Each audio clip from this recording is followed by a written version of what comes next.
बिस्मिल्लाहिर्रहमानिर्रहीम। ख़वातीन के अहकाम के बारे में हमारी गुफ्तगू चल रही थी। आज जो हुक्म बयान करने जा रहे हैं वो ये है कि अगर कोई ख़ातून ऐसी जगह वज़ू करती है जहाँ पर उसको नामहरम देख रहा है तो ये गुनाह है।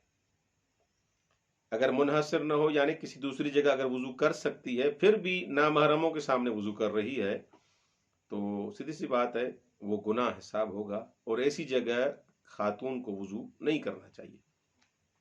दूसरी बात नमाज में मकरूह है कुछ मराजे के नज़दीक। कल भी हमने ये मसला बयान किया था, आज इसको थोड़ा दिक्कत से सुनिएगा। ऐसे न हो कि कल वाले मसले को और इसको ये कहें कि मौलाना साहब ने कल क्या बयान कर दिया और आज क्या बयान कर दिया। एक ही बात है लेकिन समझने की बात है।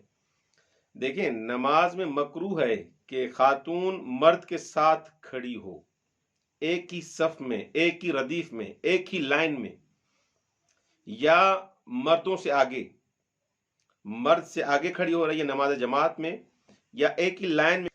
अगर ऐसे तो आगा सिस्तानी, आगा मकारिम, आगा फाजिल वो फरमाते हैं कि नमाज इस खातून की बातिल है। कुछ मराजे फरमाते हैं कि नमाज, लेकिन ये नमाज सही कैसे होगी? जैसे कल हमने बयान किया था, आज हमने मराजे के नाम भी ले लिए। ये नमाज सही कैसे होगी? सही तब होगी जब इस मर्द और खातून के दरमियान पर्दा हो, यानी कोई हायल हो, इस अंदाज से कि कोई पर्दा लटकाया जाए ताकि इस मर्द और खातून के दरमियान फासला हो।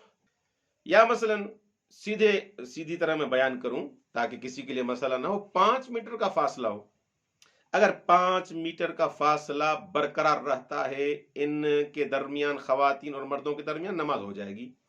बाकी अगर इकट्ठे खड़े हुए हैं एक ही रदीफ में, एक ही लाइन में, एक ही सफ में, नमाज इन मराजे के नजदीक नमाज क्या हो जाएगी?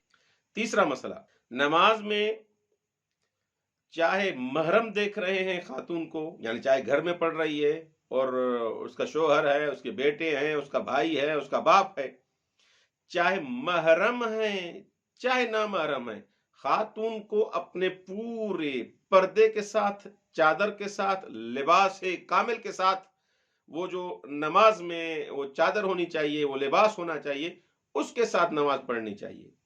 यानी जरूरी है कि वो पूशिश कामिल, मुकम्मल पर्दा जो होता है वो उसके साथ नमाज पढ़नी चाहिए, चाहे महरम हो सामने या ना महरम। चाहे देखने वाले उस मसलन घर में पढ़ रही है, महरम है चाहे ना महरम है, नमाज मुकम्मल पर्दे।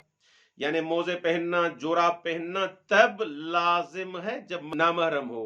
अगर महरम है और नामहरम नहीं है तो बगैर जोराब के, बगैर मोजे के भी नमाज पढ़ी जा सकती है।